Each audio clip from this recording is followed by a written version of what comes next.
Hi, my name is Jack. I'm the Reiki Witch, and welcome to the Reiki Den, otherwise known as the Loft right now.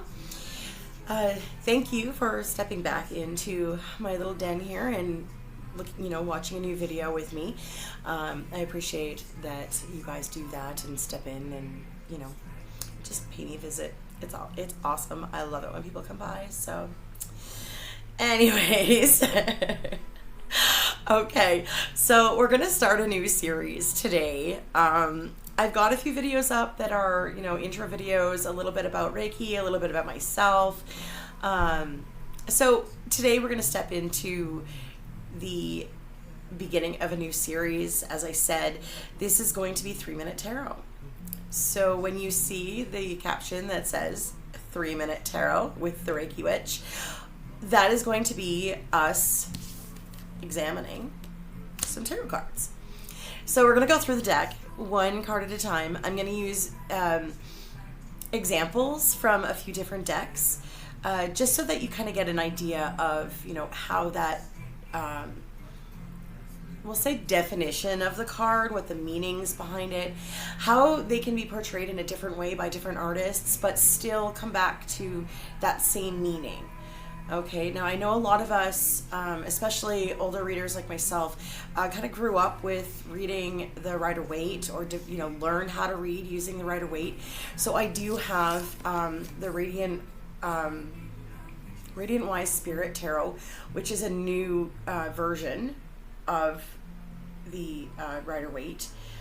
This one is a little bit thicker of a cardstock. The backs are the roses and the lilies. Okay, and I have another video that I did that talks all about the Rider-Waite, and I'm going to get that one posted, so look for that one as well. So we're going to use the Radiant Wise Spirit Rider-Waite clone deck, okay? Specifically Rider-Waite images that have been redrawn or recolored or what have you, because I don't have the original, like I don't have the yellow box one that I originally bought, that kind of got misplaced along the way many years ago. So we're going to use a newer version. We're also going to use the Deviant Moon because it is very different. Okay, so we're going to use that. And we also have today the 8 Coins Tattoo Tarot. So one of my favorite decks, this specific deck gets used for a lot of my public readings. So if you ever get a reading with me, there's a good chance that this is the deck that's going to show up in your images if I'm sending it by email. Or if we're, doing like a Zoom call or something, that's the deck that's likely going to show up. So I figured we would do that one as well, just because it is a common deck for me personally to use. It is a favorite. It's well loved and well used, and is one that I'm more familiar with than others. So the Rider-Waite will definitely stay, or the Radiant Wise Spirit will definitely stay.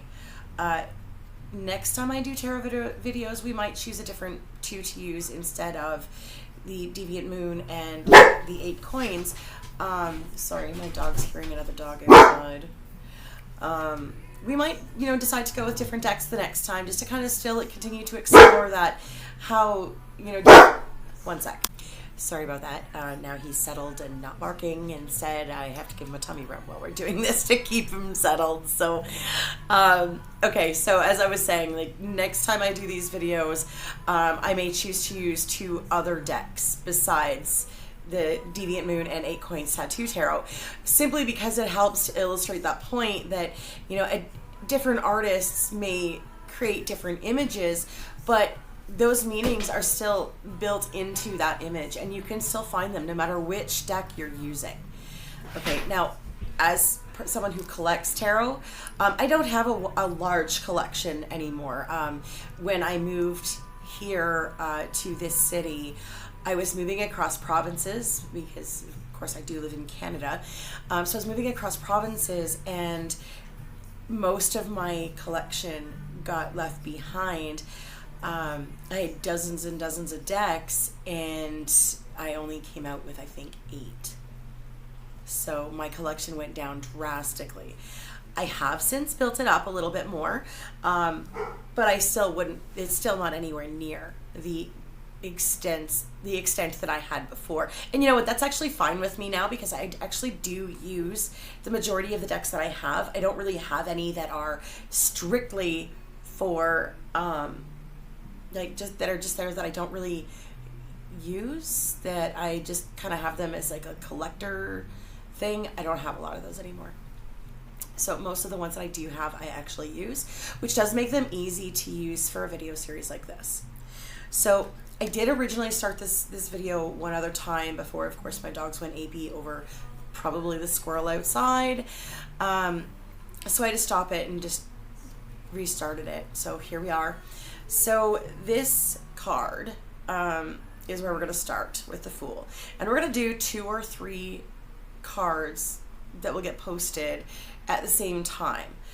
So we're going to cover all 78. So here we are with the Fool. So I'm just going to show you the different decks here to begin with, the different Fool cards. Okay, so that is from the Deviant Moon Tarot. Okay, and now I need to look at this card for a second myself. Okay, it's hard to tell in the video, I would imagine, but if you look, these fish, they have teeth, okay? Like, they are ready to chomp down on that Fool. So what is he doing? He's taking the risk. He is running through this water that has what appears to be carnivorous fish chewing on him. He's taking the risk. He doesn't care. He's just going to go do it anyways. Maybe on a dare from his friends. I mean, who are we to know? You know, but he's obviously decided that he's just going to go ahead and do it. And we know there's risk involved. We can see it, but they weren't seeing it or caring about it at the moment that they stepped into that water. That was not a concern. They kind of took all of the warnings and all of the danger that they'd been informed of, and just kind of threw it all away and left it all on shore and went for it without taking into consideration what could happen. If you're dealing with carnivorous fish, we're like piranha kind of things, like you see in movies that piranhas come up and they just randomly chew people up. Well, that's the same idea, right? And he's decided to take this risk. Did he ignore the risk? Did he know it and just not care? Or did he decide that he was different and the risk wasn't there for him? We don't know that, right? But that's part of the setting of the card. It's just this naive kind of outlook of that's not going to happen to me, and that's kind of where this deck is starting with this particular card.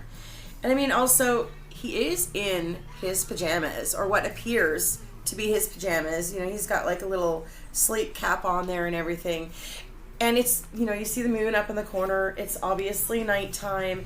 He's just decided to go for it at night when there's no one around to assist him. He's just going for it. So that's kind of the epitome of the Fool, right? It's this idea that, forget everything. I'm going for it. I may not see the risks. I might see them but not care. I might not understand the risks, but I'm going to go for it, and that's kind of what's behind the Fool, right? And when we look at the 8 Coins Tattoo Tarot, you do kind of get that same sense, she's got some of the classic images there that are included to say, yes, this is a Fool, but at the same time, it does have this different image. There's no dog, there's no, there's none of the traditional, same as in the Deviant Moon, but you see she's got this flower in her hand and she's smelling it completely blindfolded, has no idea that there's a risk there. Nobody has told her that there is a risk there. She can't see it for herself, but she can remove that blindfold. She can, her hands are not bound. She's just, we don't even see the second hand, but the one that we do see is not bound. It's just holding the flower and the snake. So she probably doesn't want to move that one. So she could use her other hand to lift the blindfold and see what's actually there in front of her and not be so blinded to the risks that she's taking. See how that kind of, right? And then, of course, we have our friendly neighborhood medieval looking guy. He's still got his little sack up here and his little rose. His feather is up in his hat here. We see his little white dog, and he's right on the edge of the cliff. He's looking up at the sky. See? Instead of down at his feet where the risk is. So once again, that risk is obvious to those of us that are looking, those of us kind of around that circumstance. We all see that that risk is there from the outside. But from the inside of the situation, none of these, we'll say, characters are seeing the risk that's there in front of them because they're not looking at it. You know, they're not recognizing it. They've decided, even if I do know that, hey, this might be, you know, risky, I'm just going to do it because I'm young and I'm, you know, inexperienced and I don't know any better, and who's going to teach me otherwise, right? But this is one of those lessons that the fool really needs to learn is, you know, watching where you put your feet, paying attention to the risks around you before you make a decision, not after, is usually a good idea.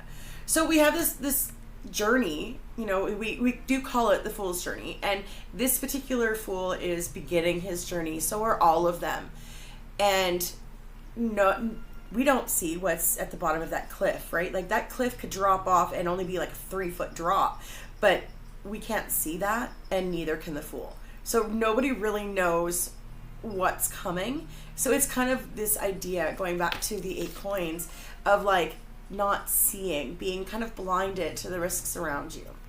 Okay, he's not looking at them.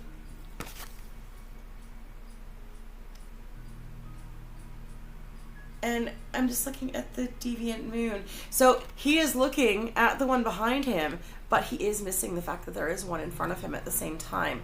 So those risks are still there.